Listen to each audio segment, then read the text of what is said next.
Acharya Pranam. I am Pranjul, student of IIT-Delhi. I want to understand the concept of time travel or timelessness. Is it there? Is it any spiritual side to it, or it's just a product of human mind? It's a fantasy. Where does the future come from? Where does the future come from? The future comes from the choices that you make today, right? You are there, and the material world is there, and you are a creature of choice. If you're not a creature of choice, everything is deterministic. And then life is not worth living. There is no freedom. If everything is predetermined, where is the question of freedom then? And freedom is the highest spiritual ideal. So you are a conscious person, and by definition, consciousness is choice, which means there are an infinite number of futures possible. If you say you are traveling into the future, which particular future are you traveling into? Which particular future? So all this time travel is just fantasy, a nice thing to entertain the mind. There is not much more in it. Sir, some related with the gravity. The more the gravity, slower the time would be. And some say when you travel more than the speed of light, the time slow ho jayega. So is there any sense to it, or it's just for fun? See, slowing down of time is one thing. Negative time is a totally different thing, right? Yes, sir. Huh? Also remember that when you travel at the speed of light, you are not you anymore. So we talk of traveling at the speed of light as if some new technology is just on its way. What's your weight, by the way? Let's say 70 kg. You know how mass behaves with speed, right? What will happen to your mass? You will be an impossible mass as your velocity approaches that of light. Have you not heard of that? M is equal to m naught by root 1 minus v square by c square. Standard equation. And then from where will the energy come to accelerate you any further?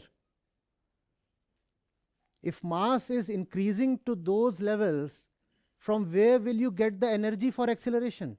Infinite mass will require infinite energy. So all that is quite titillating, but still quite pointless.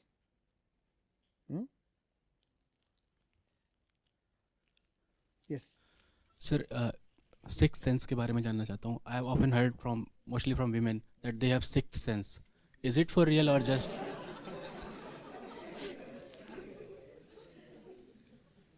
Or just a man-made theory? Woman-made theory. It's not a new thing, nor is it specific to women. The scriptures have always said that the mind is the sixth Jnanendriya. So classically, that's the way they put it. They said there are 5 senses of knowledge, there are 5 senses of action, and then they also talk of 11th sense. That's the mind. How? To watch something, you require this particular sense, right? It is called the eye. So watching should be dependent on the eye. Let's see. Close the eyes. Close your eyes. How many of you are still not watching something? Is it so that you're not watching anything now? You're still watching, right? From where is that coming? That's coming from the mind. That's the sixth sense. Even if you plug your ears, you'll still hear sounds. From where are those sounds coming? From where do dreams come? They all come from the mind. So the mind is the sixth sense, nothing else. So what is this this thing that you classically call as the sixth sense? It is nothing but the deposit of past experiences. You see, each single one of us is carrying millions of years of experiences in every single cell, right? That's the process of evolution. We have not just descended in one particular day. All those experiences are contained within us. There is a reason why you have the thumb. Why do you have the thumb? So this thumb is coming from experiences of the past, right? There is a reason why you don't have a fifth finger. You have a, when you have a thumb, then you are able to do something very special. What is it? This kind of a posture is not possible with a fifth finger. And the moment you can do this, you can hold something. Are you getting it? There is a reason why your brain is more developed than the brain of the monkey or the chimpanzee, because you walk on these 2 feet, and therefore you can have subtler blood vessels in your brain. The blood pressure reduces when the head is erect. If you are walking on all fours like animals, then the head and the heart are at the same horizontal level. The blood pressure is higher. So finer vessels cannot develop there. And when you have finer vessels, then you have finer intellect. So all this is coming from the past, and we have accumulated experiences of the past, and those experiences are helpful. A little rabbit, tell me, how does it know that it has to become alert when a cat approaches it? Has the rabbit been shown pics in advance? This is Catty, and run away when you see her. Has that happened? But very small rabbit, 15 days old, and still if it sees a cat, it knows, run, run. How does it know? That knowledge is contained in the body. That knowledge is contained in the body.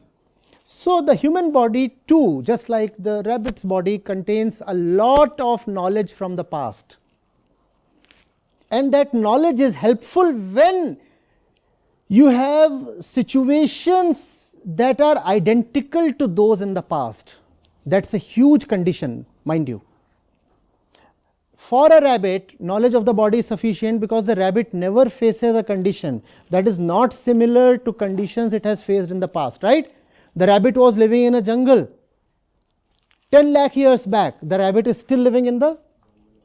So all the physical knowledge is helpful because the conditions are repeating themselves. But human beings, we are no more living in conditions that are identical to the ones millions of years back. So the knowledge that is there in the body can be helpful or can be very dangerous. The knowledge in the body can be helpful or can be very dangerous because our conditions have changed. Are you getting it?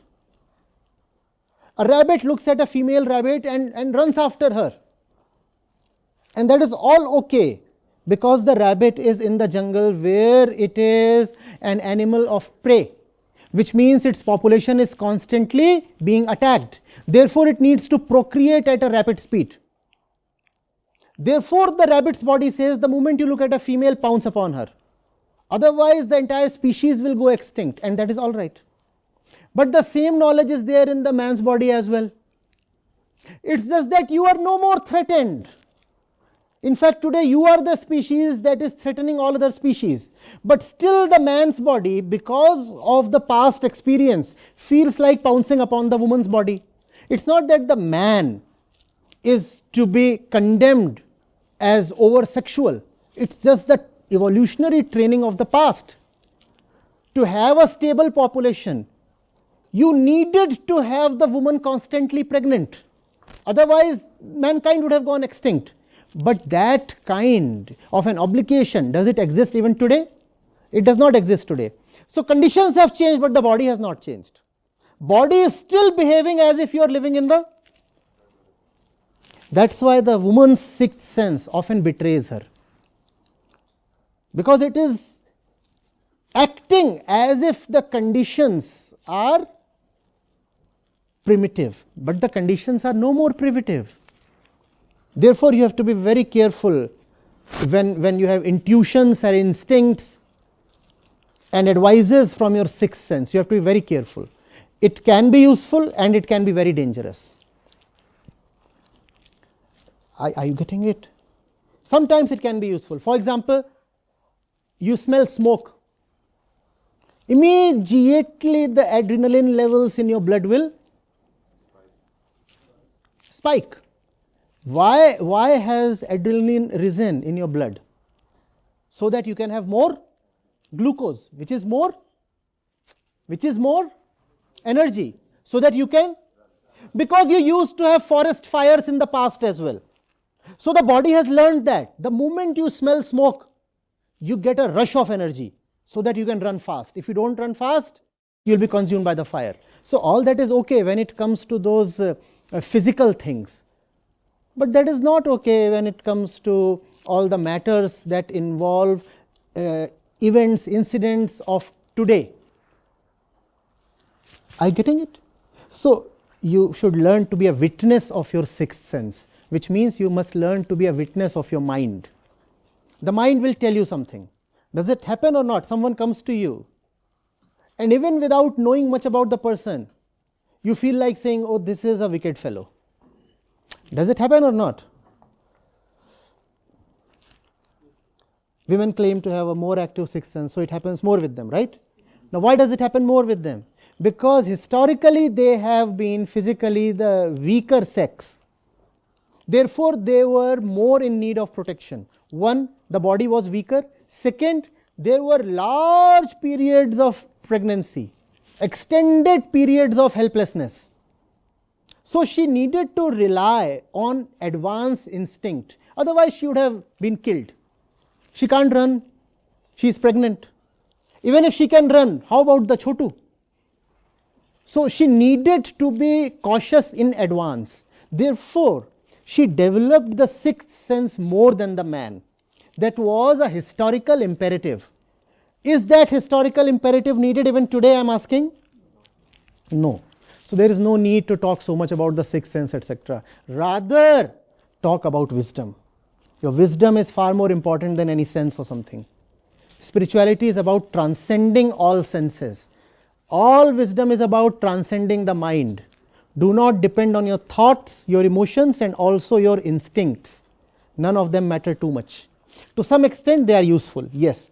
Beyond that, you should know that they are just biological, physical, so they cannot be trusted. Are you getting it? Do not just say it is my gut feel. The gut feel and all is not of much worth. Or that thing today, that vibes. Vibes. I am not getting the right kind of vibes from this fellow. That's the function of an animal. Are you still an animal to trust vibes and all? If you are a human being, you will not trust vibes. You will inquire. You will go close. You will ask, who are you? Where are you coming from? What do you mean? You will engage that person in an argument. Or if you are too suspicious, you will do a background check, right? You will not say, I am getting vibrations. What is this? So all that is a thing of the animal. Do not be too respectful of that.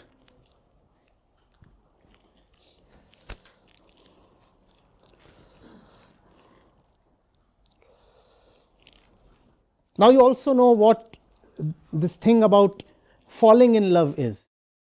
That too is a biological thing coming from the past. Just as you get bad vibes, they also call it low frequency vibrations, right? Science is indeed progressing. Low frequency vibrations. Wow. Huh? Frequency matching. Nice. So, not all that. The other side of the coin is you look at someone and say, oh, this is the one for me. I am getting just the right kind of vibes. ऐसे नहीं पता लगना. The senses are not trustworthy. Thoughts deceive. Experiences are partial. Do you know the great thing about the Jain philosophy? From where has it brought non-violence to you? It's called Nayavad. It says, do not trust, do not trust. All experiences are to the ego, do not trust. No experience is trustworthy. All the knowledge that you have is partial because you are the partial entity. You are the ego, and the ego is never complete. The ego is an apurna thing, partial.